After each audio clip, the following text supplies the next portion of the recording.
Assalamualaikum warahmatullahi wabarakatuh. Waalaikumsalam warahmatullahi wabarakatuh. Alhamdulillah Rabbil alamin, wassalatu wassalamu ala asyrafil anbiya'i wal mursalin wa ala alihi wa ashabi ajmain. Amma ba'du. Yang terhormat Ketua DPW Partai Keadilan Sejahtera Bapak Khairuddin, juga Sekretaris DPW Bapak Abdul Aziz, dan seluruh pengurus DPW PKS, para narasumber yang hadir di sini, Ibu Ustazah Lili Solehah, juga Kepala Dinas Pendidikan, dan seluruh peserta, juga Ibu Handayani Suminar Indrati, dan seluruh peserta webinar DPW PKS. Pertama, saya ingin menyampaikan apresiasi bahwa DPW PKS menyelenggarakan sebuah webinar yang secara khusus membahas mengenai tantangan pendidikan. Kita tahu bahwa pendidikan ini adalah fundamental dan kekuatan sebuah bangsa itu tidak pada sumber daya alamnya, tapi sesungguhnya ada pada manusianya. Dan saya tidak menggunakan istilah sumber daya manusia, tapi kekuatannya pada manusia. Karena kalau kita mengistilahkan dengan istilah sumber daya manusia, maka itu perspektifnya perspektif ekonomi. Manusia sebagai salah satu faktor produksi. Faktor produksi itu ada modal, ada tanah, ada teknologi, dan ada SDM, sumber daya manusia. Nah, inilah sebabnya saya usul kepada semua kalau kita membicarakan mengenai pendidikan, jangan mengistilahkan pengembangan SDM. Karena kalau pengembangan SDM nanti semata-mata persiapan untuk masuk ke tempat kerja. Padahal pendidikan itu sesungguhnya bukan persiapan kerja. Pendidikan adalah pengembangan semua potensi untuk bisa meraih rencana yang dia miliki dan menumbuhkan semua nilai-nilai yang merujuk kepada nilai agama, nilai kebudayaan, adat, dan kebiasaan, dan lain-lain. Jadi kami berharap nanti kegiatan ini bisa menjadi salah satu contoh bahwa keseriusan sebuah partai politik dalam pengembangan kualitas manusia, dalam pengembangan kualitas bangsa. Nah, bangsa kita ya maju kalau pendidikannya maju. Bangsa kita berkembang dan pendidikan berkembang. Kita semua yang berada di dalam ruang webinar ini, ya duduk di tempat ini karena dulu terdidik. Kalau dulu tidak terdidik, ya sekarang ini tidak berada di dalam ruang webinar ini. Jadi kita ini adalah produk pendidikan di masa lalu. Dan saya ini termasuk orang yang merasakan betul manfaat pendidikan dari pemerintah. Karena saya produk sekolah negeri 100%. SD negeri, SMP negeri, SMA negeri, kuliah negeri. Jadi saya ini adalah produk pendidikan negeri Indonesia yang diselenggarakan oleh pemerintah sejak masa lalu. Inilah kita semua ini produk, baik sekolah umum maupun sekolah agama. Nah, sekarang tantangan terbesar bagi kita sekarang ini adalah membaca dan menetapkan prioritas kebijakan untuk pendidikan. Nah, karena kita berbicaranya di dalam skop Jakarta, maka izinkan dalam kesempatan ini saya menyampaikan bahwa di Jakarta ini kita memiliki sekolah-sekolah yang secara jumlah itu masih harus dibuat proporsional dengan siswa. Jadi jumlah sekolah negeri kita Nanti Bu Nahdiana bisa menjelaskan secara lebih detail dibandingkan dengan kebutuhan itu mengalami cascading.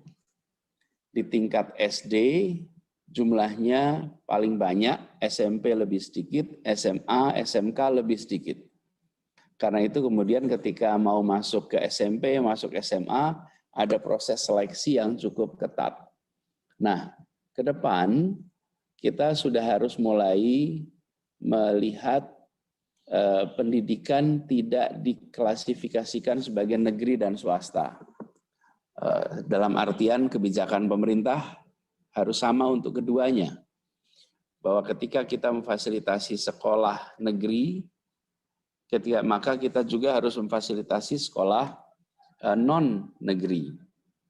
Jadi kemitraan itu harus dalam arti yang sesungguhnya. Sebenarnya ketika dulu saya bertugas di Kementerian Pendidikan dan Kebudayaan, itu salah satu policy yang kita adopsi, bahwa tidak boleh ada pembedaan kebijakan antara sekolah milik pemerintah dan sekolah milik non-pemerintah. Mengapa? Karena anak-anak yang dididik di sana adalah anak dari orang.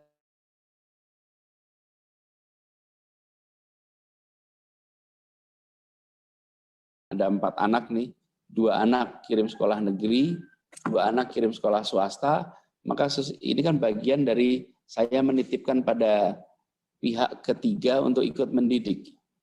Nah, ketika menitipkan pada pemerintah dapat banyak sekali bantuan, dukungan. Ketika menitipkan pada pihak non-pemerintah tidak mendapatkan itu. Padahal orang tuanya sama. Nah, ini satu. Yang kedua, kalau saja pemerintah sudah berhasil menyiapkan sejumlah lembaga pendidikan atau satuan pendidikan yang cukup, maka peran swasta dan sikap tidak menyetarakan mungkin bisa punya dasar. Karena pemerintah sudah menyediakan semuanya. Tapi kalau SMP-nya belum cukup, SMA-nya belum cukup, kalau tidak ada sekolah-sekolah swasta, siapa yang mau mendidik anak-anak kita itu? Karena itulah perspektif tentang kesetaraan ini penting sekali. Itu poin pertama. Kemudian yang kedua adalah terkait dengan akses masuk kepada sekolah. Nah, di DKI mulai tahun lalu kita mengadopsi sistem penerimaan siswa yang mencerminkan nilai keadilan. Saya berkali-kali menegaskan bahwa pesan utama di dalam proses pemerintahan bahwa kita harus bekerja menghadirkan keadilan sosial. Keadilan sosial itu adalah kata kunci dari ikhtiar kita. Nah, kami menerjemahkan itu dalam berbagai aspek pemerintahan, mulai dari aspek transportasi, sampai aspek pendidikan, sampai aspek kesehatan. Nah, terkait dengan pendidikan, kemarin kita memulai dengan memberikan kesempatan yang setara bagi semua anak, apapun latar belakang sosial ekonominya, untuk bisa memiliki peluang yang setara untuk masuk sekolah manapun. Nah, ini sebuah transformasi yang cukup fundamental. Karena kesetaraan ini berarti tidak lagi ada hidden privilege. Privilege yang tersembunyi atau peluang besar yang tak terlihat. Nah, ini kita berikan secara serius lewat PPDB kita. Walaupun pada tahun-tahun sebelumnya kita sudah mulai dengan memberikan porsi pada siswa penerima KJP untuk bisa masuk ke sekolah negeri, diberi porsi 20-25%. Nanti Bu Nahdiana bisa menjelaskan secara detail kebijakan kita. Itu sudah kita lakukan sejak 2018 kalau tidak salah. Jadi jumlah porsi anak-anak yang dari keluarga prasejahtera di dalam penerimaan itu sudah diberikan porsi yang cukup besar. Tapi kita tahu persis bahwa dalam kenyataannya kesetaraan itu belum bisa tuntas. Nah, 2020 kemarin kita mulai melakukan itu secara lebih komprehensif. Mengapa akses ini perlu setara? Dan kita secara serius mengerjakan ini. Karena begini Bapak Ibu sekalian, pendidikan ini adalah eskalator. Eskalator itu Bapak Ibu kalau datang ke mall tuh, eskalator apa sih perannya? Dia membawa kita naik ke atas. Mobilitas vertikal, naik ke atas. Nah, eskalator ini tangga berjalan. Kalau tangga berjalan itu bisa dinaiki oleh semua orang, maka semua orang ikut-ikut naik kelas tuh. Dan naik eskalator itu tidak usah napak saja, nggak usah napak itu tidak usah menaiki tangga, akan terbawa ke atas juga. Nah, pendidikan itu saya melihat sebagai eskalator. Dia membawa anak-anak kita untuk naik kelas, melihat peluang yang lebih luas, melihat peluang yang baru, mendapatkan kesempatan-kesempatan yang dulunya tidak ada. Jadi dalam kesempatan ini saya ingin menegaskan, jangan sampai tangga berjalan ini, yaitu sekolah-sekolah berkualitas, sekolah-sekolah yang dianggap favorit, hanya bisa diakses oleh sebagian dari masyarakat kita. Sebagian yang lain secara sistemik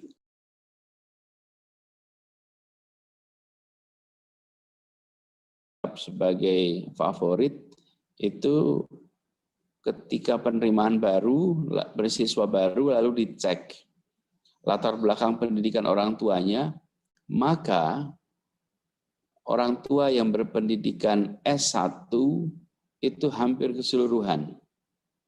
Jadi mereka berasal dari keluarga yang sudah terdidik.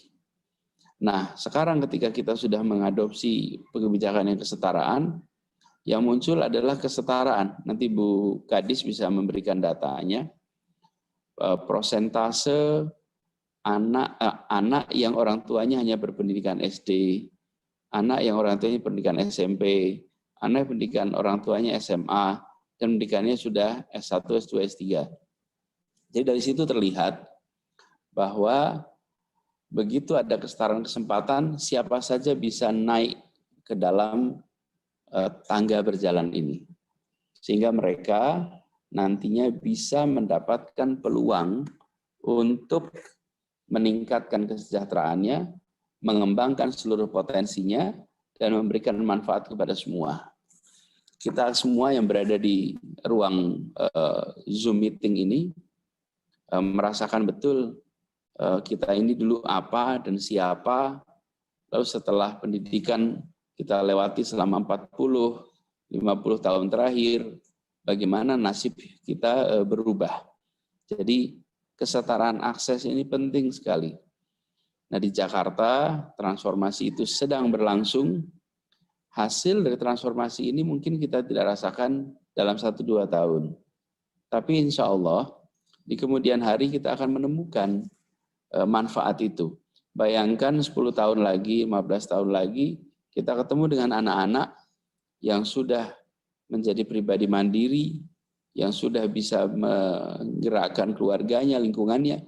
Lalu mereka mengatakan, saya bisa seperti ini karena dulu ketika SMA bisa masuk SMA negeri yang dianggap favorit. Dan itu adalah karena kebijakan kita PPDB yang berkeadilan. Jadi dampak itu baru kita rasakan agak panjang. Tapi dari sekarang kita sudah tahu, bila prosesnya berkeadilan, insya Allah nanti kita akan bisa mengangkat derajat saudara-saudara kita. Tapi bila kita membiarkan sistem ini seperti sekarang, seperti dulu tidak berubah, maka mereka yang kurang sejahtera tidak punya kesempatan untuk mendapatkan akses pada sekolah-sekolah yang dianggap bermutu. Mereka akan mengalami lingkar setan kemiskinan. Karena mereka kemudian sulit untuk bisa membebaskan diri, dan pendidikan adalah alat untuk membebaskan diri mereka menuju kepada kesejahteraan, menuju pada perbaikan. Itu Bapak Ibu sekalian, poin kedua terkait dengan kesetaraan akses untuk mendapatkan pendidikan yang baik di Jakarta, khususnya terkait sekolah. Lalu yang ketiga adalah terkait dengan kontennya sendiri. Nah, kita berharap bahwa materi-materi pendidikan kita ini mengembangkan seluruh potensi.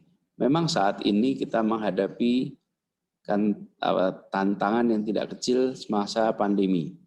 Di masa pandemi ini kita menemukan pembelajaran jarak jauh itu tidak selalu memudahkan bagi siswa. Nah, ini yang harus kita antisipasi ke depan. Jadi ini salah satu PR yang mudah-mudahan dalam seminar ini juga bisa didiskusikan, bagaimana membuat proses pembelajaran yang menggunakan teknologi bisa tetap meraih tujuan-tujuan pendidikan. Saya sering tanyakan kepada guru-guru, pertanyaan sederhana, bisakah teknologi menggantikan guru? Dan hampir semua mengatakan tidak bisa. Gitu. Nah, izinkan saya menjawab, sebenarnya pertanyaannya salah. Pertanyaannya bukan bisakah teknologi menggantikan guru. Pertanyaannya harusnya begini, guru macam apa yang bisa digantikan teknologi? Ada guru yang bisa digantikan teknologi. Guru yang hanya mendiktekan, guru yang hanya membacakan PowerPoint, guru yang hanya dari waktu ke waktu materinya itu saja, yang hanya mengulang terus-menerus, tidak ada variasi. Nah, itu bisa digantikan pakai PowerPoint. Itu bisa digantikan pakai rekaman. Tapi kalau guru yang inspiratif, guru yang penuh dengan inovasi, penuh dengan gagasan, nah itu teknologi apapun tidak pernah bisa menggantikan guru-guru begitu. Jadi ini tantangan bagi kita sekarang untuk membuktikan bahwa guru termasuk yang mana nih, kalau kita sekarang berposisi sebagai guru, kira-kira pertanyaan sederhana, Anda masuk guru tipe yang mana nih? Tipe yang bisa diganti teknologi atau tipe yang tidak bisa diganti teknologi? Gitu. Nah, itu semua berpulang pada kita untuk menjawab sendiri. Tapi poin penting adalah bagaimana konten kita disesuaikan. Lalu kami juga ingin garis bawahi perubahan berjalan amat cepat. Karena itu tujuan pendidikan salah satu utamanya adalah menumbuhkan pembelajar. Pembelajar. Jadilah pembelajar. Pembelajar itu adalah to learn and to unlearn. Untuk belajar dan untuk mengubah yang kita sudah terlanjur terbiasa. Nah, saya berharap sekali bahwa nanti ini nggak hanya milik sekolah, ini milik semua, untuk kita bisa mengubah dan terus-menerus memperbaiki. Bapak Ibu sekalian, izinkan saya mengakhiri dengan memberikan gambaran transformasi dunia dalam memandang predikat bagi sebuah negara, yang ini mungkin relevan untuk sebuah kota. Dulu kita mendengar klasifikasi negara pertama, negeri pertama, dunia kedua, dunia ketiga. Yang paling maju di dunia pertama, yang kurang maju dunia kedua, yang paling tidak maju dunia ketiga. Lalu kita dengar istilah negara develop, negara berkembang, negara sudah maju, dan negara developing country, negara sedang berkembang. Jadi yang disebut maju itu dulu dunia pertama, kemudian berubah menjadi develop, ada menyebut industrial. Nah, tapi sekarang ini sebuah bangsa itu disebut tinggi, disebut di atas di dalam ranking itu kalau mereka menyebut dirinya sebagai bukan developed country, bukan developed nations, tapi learning nation. Bangsa pembelajar. Bangsa pembelajar. Bapak Ibu perhatikan, makin banyak sekarang bangsa-bangsa yang menyebut dirinya sebagai bangsa pembelajar. Jadi, dan pembelajar itu bukan berarti harus berada di sekolah saja. Di mana saja bisa menjadi tempat untuk belajar. Tapi bahwa menggunakan istilah itu memberikan pesan kepada kita semua bahwa Jakarta, masyarakatnya, apalagi yang berada di wilayah pengambilan keputusan dan berada di wilayah pendidikan, haruslah menjadi learning society, masyarakat yang pembelajar. Bapak Ibu sekalian saya hormati, izinkan saya mengucapkan selamat webinar. Semoga berjalan lancar, semoga terjadi proses pembelajaran yang mutualistik dan insya Allah memberikan manfaat, dan bagi kami di pemerintahan juga memberikan masukan. Saya sampaikan terima kasih kepada para narasumber, terima kasih atas kehadiran Ibu dan Bapak semua yang hari Sabtunya dipilih untuk dialokasikan bagi urusan yang mendasar bagi bangsa kita, yaitu pendidikan. Terima kasih atas perhatiannya, semoga bermanfaat. Mohon maaf bila ada khilaf. Terima kasih. Assalamualaikum warahmatullahi wabarakatuh.